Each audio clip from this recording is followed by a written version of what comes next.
Au sommaire de ce numéro, l'invité, Christophe Muniesa, directeur général de la Fédération française de golf et directeur technique national.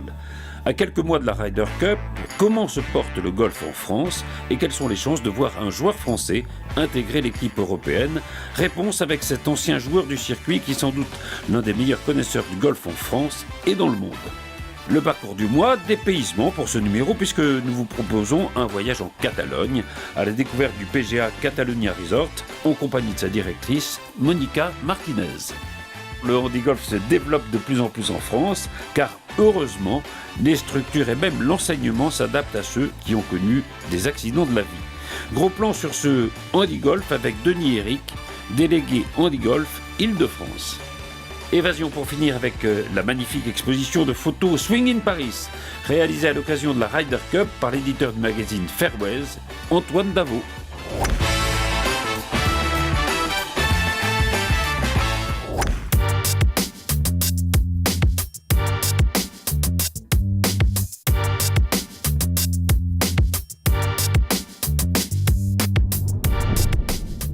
Christophe Muniesa, bonjour. Bonjour Patrice. Vous êtes le directeur de la Fédération française de golf. Vous êtes aussi le directeur technique national. Donc on a beaucoup de choses à aborder avec vous. On va parler un peu de la situation du golf français, peut-être du haut niveau, de la Ryder Cup évidemment, et puis un peu de vous si vous permettez. Avec plaisir. Alors commençons par la situation du golf français.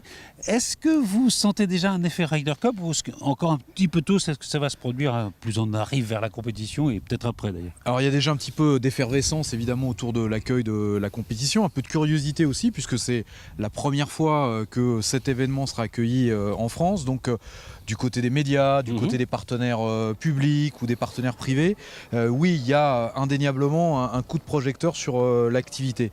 Après auprès du grand public ça va monter en puissance gentiment, mais je crois qu'il y a encore beaucoup de gens en France qui ne sont pas totalement informés sur l'accueil de cette compétition. Exactement ce que c'est. Exactement. Il y a un travail pédagogique à faire. Un gros travail pédagogique. La situation du golf en France, des clubs, des joueurs, du nombre de joueurs, c'est plutôt positif, ça marche oui, bien. alors très clairement, il y a eu une très forte croissance de la pratique du golf dans les années 80-90 et la fédération de golf aujourd'hui c'est la 6e en termes de nombre de licenciés. Ah, c'est pas mal. Oui, c'est assez effectivement, il y a une très forte croissance.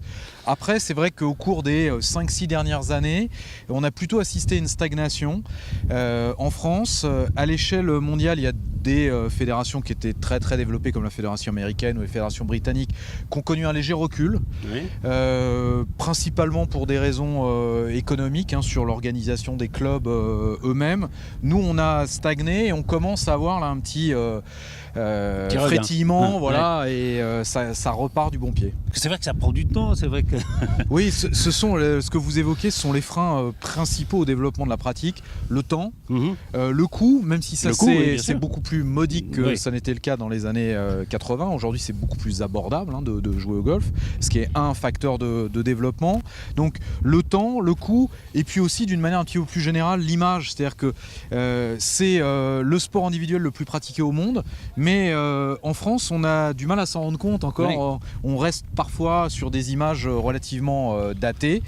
Donc ces formules de jeu accélérées, le plan de création de 100 petits équipements qu'a lancé la fédération de manière concomitante avec le projet d'accueil de la Ryder Cup, ça a permis aussi de rendre la pratique plus accessible et c'est ce qui permet d'attirer de nouveaux publics, plus de jeunes et plus de féminines aussi. On est aujourd'hui un ratio de 30-70 entre les hommes et les femmes. On n'est pas, c'est pas encore 50-50. Les Suédois sont à 50-50. Oui, il y a de la parité. Il y a de la vraie parité.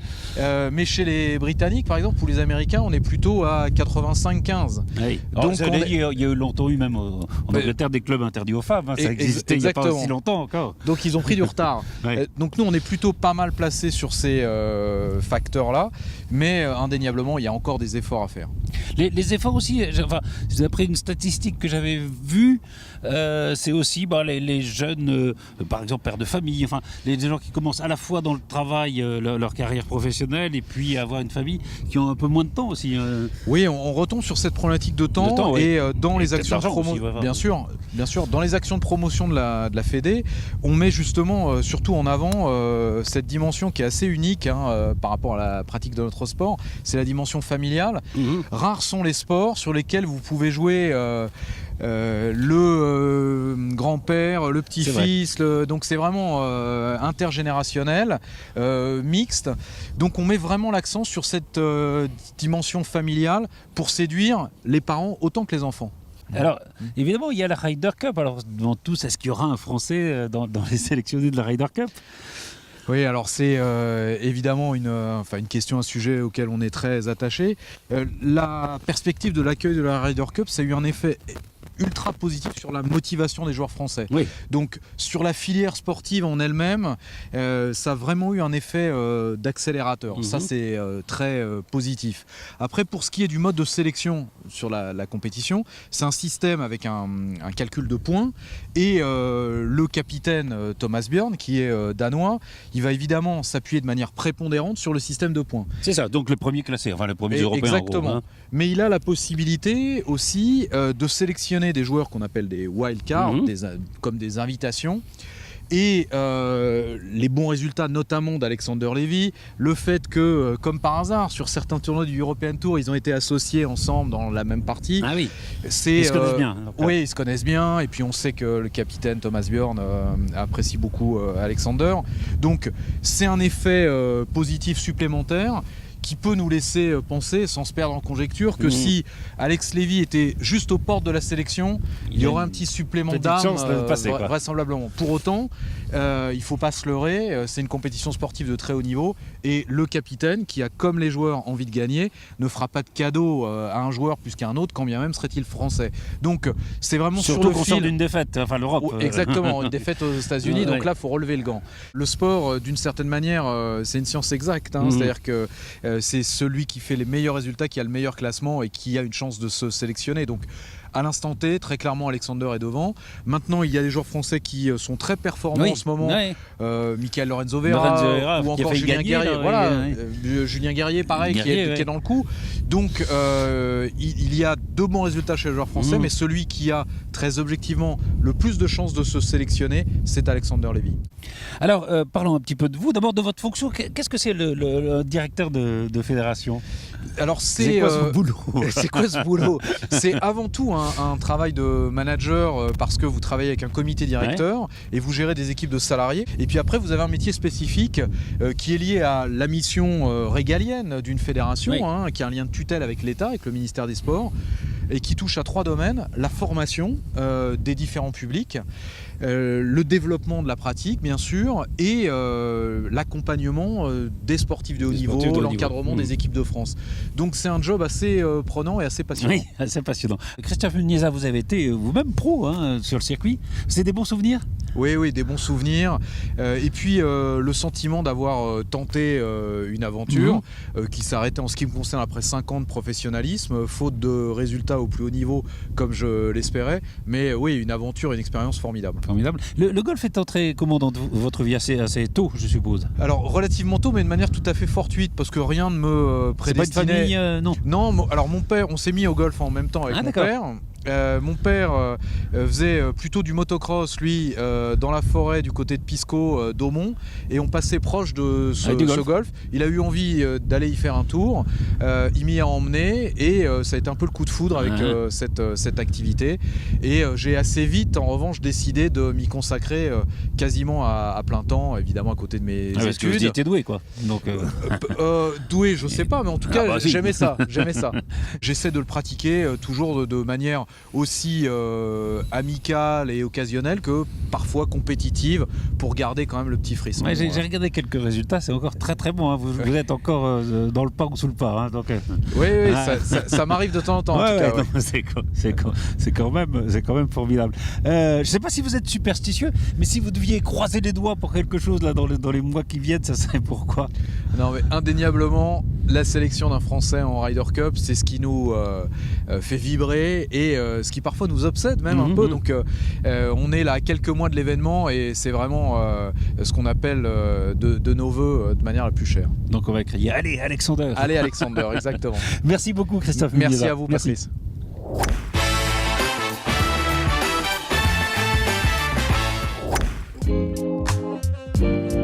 La Catalogne est une des grandes destinations du golfe européen et nous vous proposons aujourd'hui de découvrir un magnifique resort, le PGA Catalunya Resort, qui se situe à quelques kilomètres de Gijón, un peu au nord de Barcelone. 2 parcours de 18 trous, le Stadium d'abord, qui a déjà accueilli plusieurs fois l'Open d'Espagne et qui a été candidat pour l'organisation de la Ryder Cup. Classé premier parcours en Espagne et 5e en Europe continentale, c'est un véritable joyau sur lequel il faut assurer son swing. Il y a aussi le parcours Tour, moins exigeant, mais situé aussi dans ce magnifique environnement. On en parle avec la directrice commerciale du resort, Monica Martinez. Monica Martinez, bonjour. Alors un mot d'abord sur le parcours. Il y a 2 parcours. Le premier parcours a été créé en quelle année? 1999, le Stadium Course, le Championship Course. Et c'est le golf le plus réputé, évidemment, qui sert pour des compétitions. Vous avez déjà accueilli, je crois, l'Open d'Espagne? Oui, on a accueilli l'Open d'Espagne 3 fois, 2000, 2009 et 2014, sur le Stadium Course toujours. Et alors, il y a un autre parcours qui a été créé un petit peu plus tard? Oui, c'est le Tour Course, il a été créé en 2005. C'est un parcours un peu plus facile que le Stadium Course, lequel est classé, le Stadium, le premier en Espagne et le 5e en Europe continentale.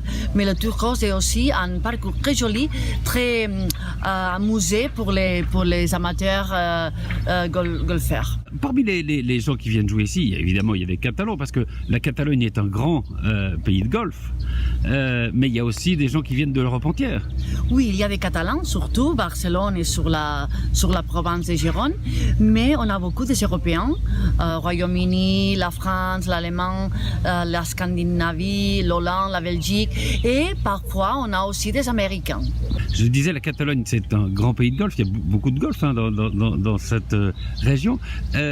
Qu'est-ce que celui-là apporte de plus? D'abord, c'est un parcours difficile. C'est un parcours difficile, le Stadium, mais on a les tours, lequel est un peu facile pour les amateurs qui ne jouent pas assez bien. Mais aussi, sur les domaines, on a l'hébergement, on a des restaurants, on a des maisons à louer, des appartements, des activités comme le tennis, le paddle, les mountain bike, le spa.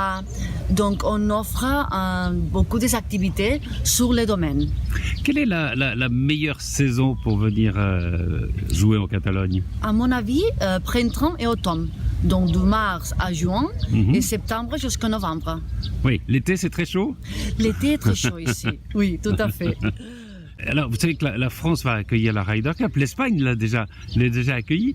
Est-ce que, un jour, comme ça, vous espérez que le Catalunya Resort Golf va accueillir cette compétition? On aimerait bien, mais on a essayé pour la Ryder Cup 2022 et on a perdu. C'est l'Italie, Rome, qui va accueillir la Ryder Cup 2022 et je ne sais pas si on aura la possibilité d'avoir une Ryder Cup comme à Valderrama en 1997.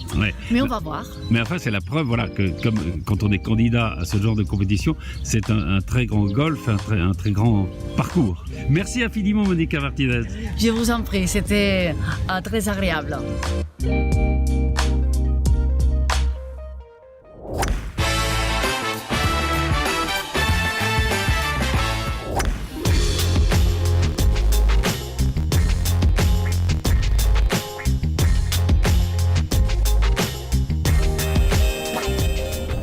Alors à l'occasion de la journée organisée par la ville de Guyancourt et consacrée au handi-golf, je voudrais qu'on parle avec Éric Denis, qui est délégué de l'association Handi-Golf France. Tout à fait. On va parler justement du handicap et du golf. On va peut-être commencer par vous, parce que au fond c'est une histoire qui peut arriver, qui vous est arrivée, qui peut arriver à beaucoup de gens. Tout à fait. Vous avez eu un accident de moto, c'est ça? Donc j'ai eu un accident de circulation il y a 35 ans maintenant. Alors moi j'avais 17 ans, hein. j'étais footballeur. Vous êtes sportif. Hein. Voilà, j'étais sportif, j'étais footballeur. Footballeur jusqu'à 35 ans on va dire. J'étais entraîneur jusqu'à 35 ans. Après, mais en étant entraîneur, en étant président. Voilà, après, et surtout après je me suis mis au tennis donc pour ma société. Et où je travaillais, oui, et tout à fait. Et après des matchs difficiles arrivé à un certain âge, je me suis mis au golf avec ma femme en loisir. Et là, je me suis aperçu que je pouvais jouer d'un bras en tant qu'handicapé. Et là, c'était la grande surprise. Alors, le golf, c'est peut-être pas le truc le plus évident, le sport le plus évident pour lequel on se met, parce que peut-être qu'on a un peu de... C'est ce qu'on croit. Et malheureusement, c'est ce qu'on croit, mais c'est peut-être fermé, parce que on se dit c'est pas facile. Hein. Alors, c'est ce qu'on croit. À ma grande surprise, en fin de compte, on peut jouer avec un bras, avec une jambe en moins, on peut jouer malvoyant, on peut jouer en fauteuil. Ouais. Et donc, le golf est vraiment ouvert à tout le monde et tout le monde peut jouer au golf malgré des handicaps de la vie. Malgré les handicaps de la vie. Et c'est ce que montre très bien cette journée, puisque là, il y a beaucoup de joueurs qui sont des joueurs handicapés, handi-golfeurs. Qui s'entraînent comme vous vous entraînez assez souvent, tous les 2 jours. Alors moi, j'essaie de m'entraîner le plus possible. Moi, je suis en amateur. Tout à l'heure, vous verrez peut-être des professionnels qui jouent. On va voir l'équipe de France de handi-golf. C'est très impressionnant. Voilà. Est-ce que le golf peut apporter quelque chose aux handicapés? Alors, je pense que le golf, pour moi, c'est une vie, c'est l'ouverture sur la vie et sur l'insertion. Le but, quand même, du golf, comme moi, je le vois comme ça. Je le vois vraiment en insertion de la vie, parce que le golf permet vraiment de se dépasser et de vivre plein de choses. Oui. Ça permet vraiment d'accepter son handicap et de passer à autre chose. C'est-à-dire que vraiment on peut se sublimer, se redonner confiance. Donc c'est une grande aventure quand on commence le golf. Il y a des compétitions qui sont organisées Alors nous, en France, on organise maintenant un championnat handi-golf avec des Open. Là, cette année, il y a 5 Open de France organisés. L'année dernière, il y en avait 3. Et on espère qu'on est sur une lancée vraiment de compétition handi-golfeurs. Mm-hmm. Et tout ça pour arriver aux Jeux Olympiques 2024. Alors, c'est pas encore une discipline olympique, le golf? Alors, pour les handicaps. Voilà. En ce moment, il y a beaucoup de négociations qui sont faites pour pouvoir passer le golf en paralympique. Mm-hmm. Voilà, donc il y a un gros travail qui est en train d'être fait pour que qu'on y arrive.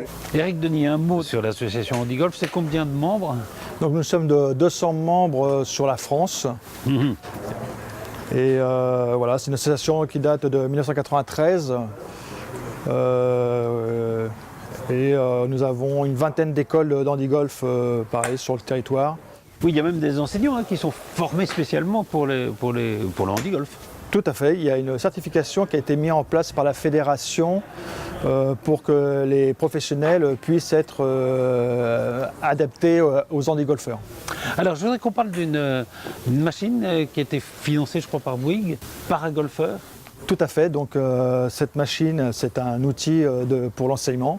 C'est un paragolfeur qui a été financé entièrement par Bouygues Construction et qui a été offert donc à Handi-Golf France. Et alors, c'est une machine qui permet de se déplacer, de se lever. C'est une machine qui est complètement adaptée à l'handicap d'un paraplégique pour aller jouer sur le parcours d'un parcours de golf et de pouvoir jouer dans n'importe quelle situation. Je vous remercie. Et puis, si on est intéressé, évidemment, il y a un site handi-golf. Il y a le site handigolf, handigolf.fr où vous pouvez voir et suivre tous nos handi-golfeurs de France. Merci.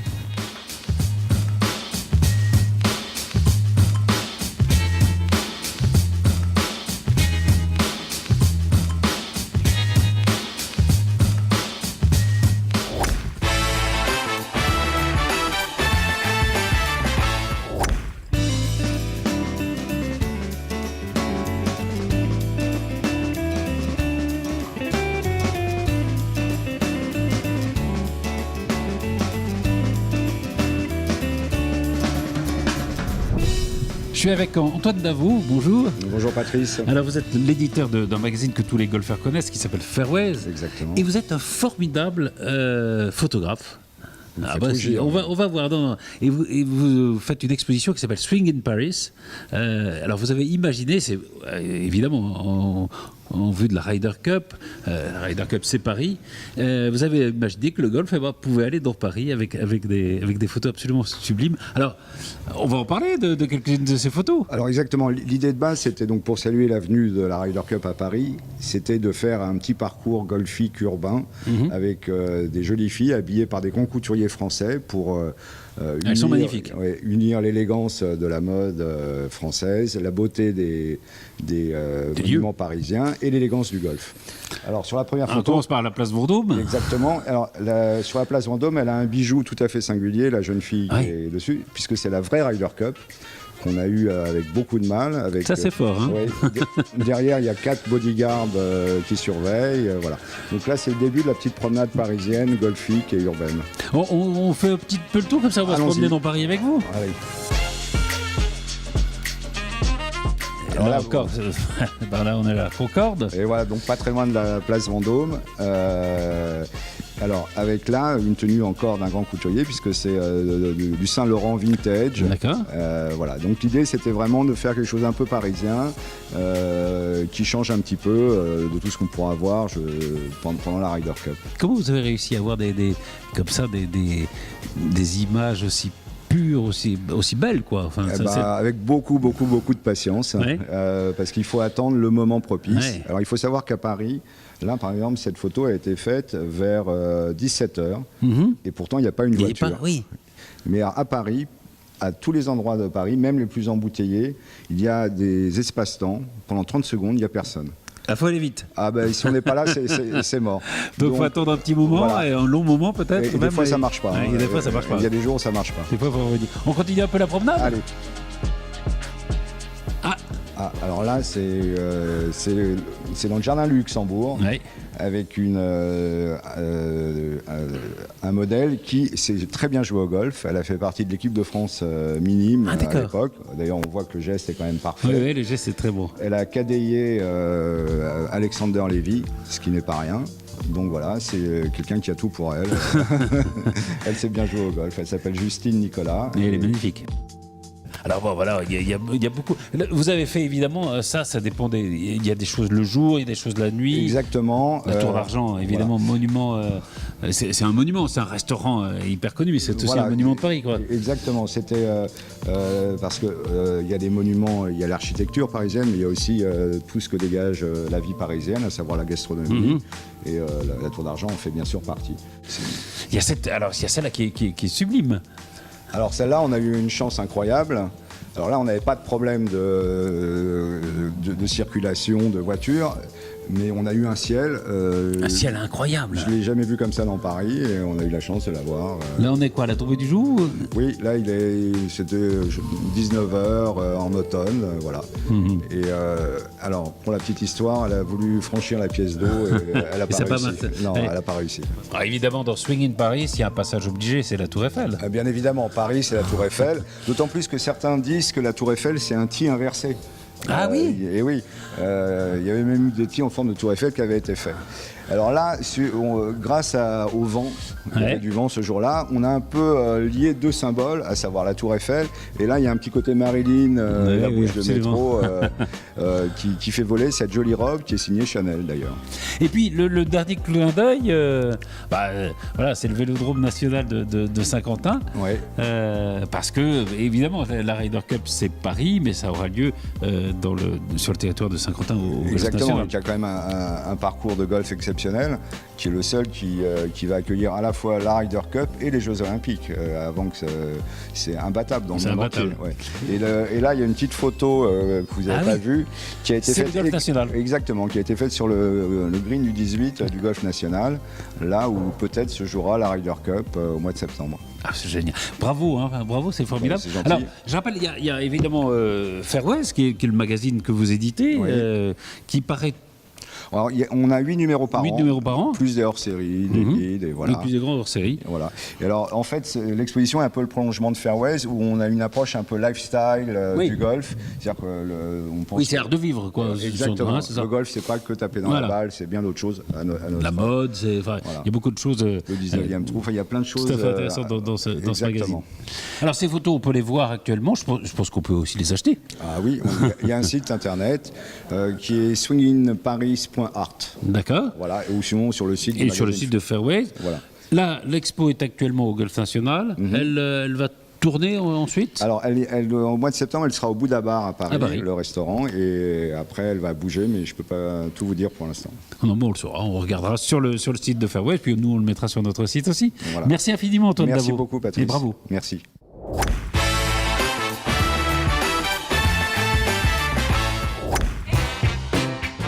Merci de nous avoir suivis. On se retrouve très vite pour un nouveau numéro de Par 78.